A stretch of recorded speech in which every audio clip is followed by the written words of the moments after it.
So in this KOHO Financial tutorial video, I am going to be showing you guys how to create savings goals here on the KOHO Financial application. So once the KOHO app is opened up, if you go to the bottom right and press Explore, under Save, there's an option that says Goals. Go ahead and select that.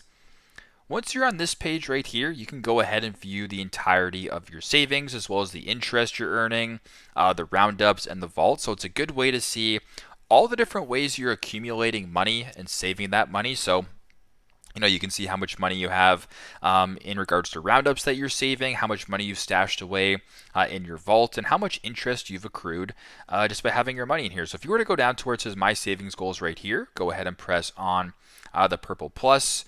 You can then name the goal. So for example, if you wanted to name it vacation, you can go ahead and do that.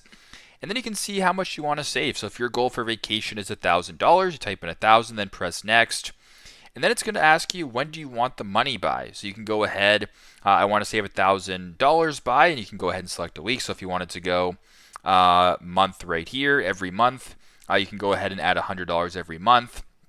Starting today, press Start Saving. And it's actually going to give you, I guess, a tracker on how you can achieve the goal by saving $100 a month, or sorry, $100 a month.